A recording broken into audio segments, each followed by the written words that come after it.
Acts chapter 2 and verse 14.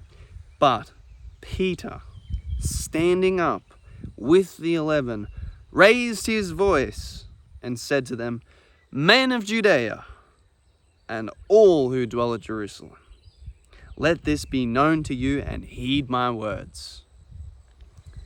Acts chapter 13 and verse 16 says this, Then Paul stood up and motioning with his hand said, Men of Israel, and you who fear God, listen. Then Acts chapter 17 and verse 22.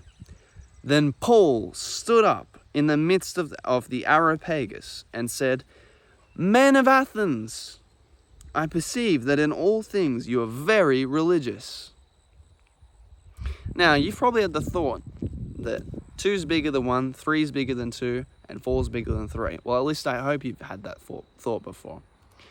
Well, it's true. In sharing the gospel, when we share it with multiple people at once, well, we're obviously sharing it with more than one person, and therefore everyone gets to know the gospel. Well, this is exactly the same thought, that 2 is bigger than 1, and 3 is bigger than 2, and 4 is bigger than 3, that as what Paul had, what Peter had, and all of the many other people throughout history, and all of the early apostles all had this thought, that if they could share it to more people, they would be able to reach people with Jesus quicker. Now, here's a quote from the lady named Ellen White. She says, Before the final visitation of God's judgments upon the earth, there will be among the people of the Lord such a revival of primitive godliness as has not been witnessed since apostolic times. Now, I want to be a part of that revival, and I want to speak to many people about Jesus. Perhaps you share the same interests, and so I'm going to share a couple points of how we can do this. In order for this to work, we must meet the necessary circumstances. First, we must have respect with the people. Nobody's going to want to listen to somebody who they do not have respect for. Now, in all 3 of these circumstances, with Peter the first time and Paul the second 2 times in Acts, we see that they had the respect of the people.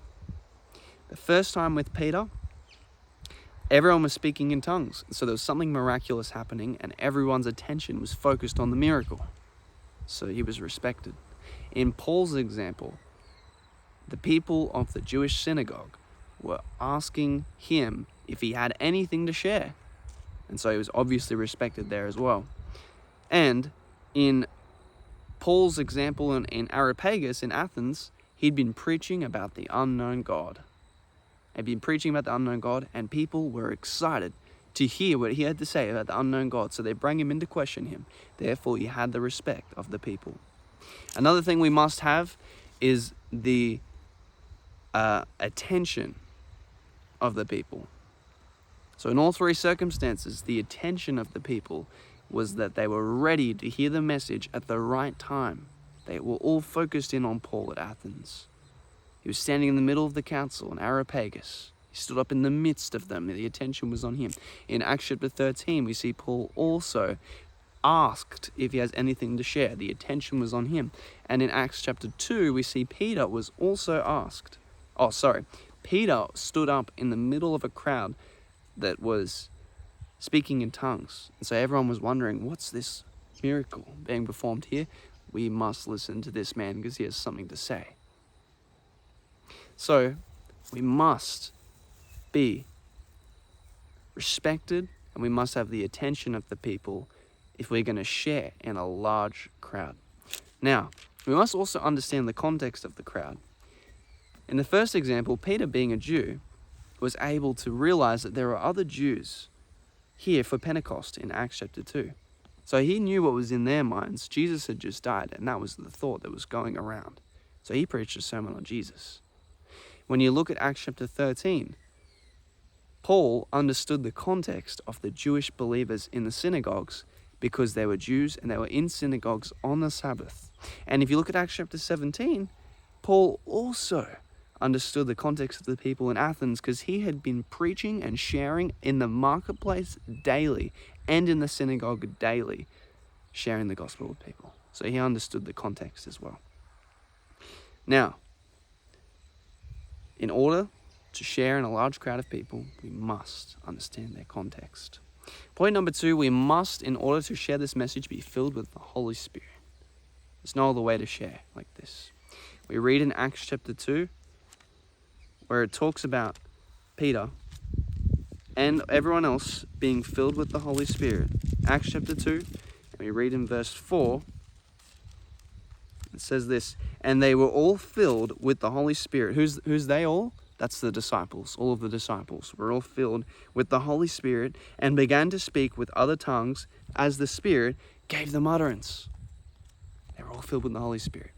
If we want to have the right content to say, if we're worried about what we're going to say in these circumstances, then we must be filled with the Spirit, and we shall not worry anymore because God will speak through us. We must have boldness in these times. If we want to share a message for God, the Holy Spirit will give us boldness so that we can have the courage to stand up and say, I will not fear. The Lord is my helper. What can man do to me? Now, we want to share the gospel in a large area. And we must have boldness. We must have the right things to say. We must be filled with the Spirit. Now, as we just learned, one of the best ways to share is the gospel with people is to preach in large scale audiences, just like the early apostles did. And Jesus says,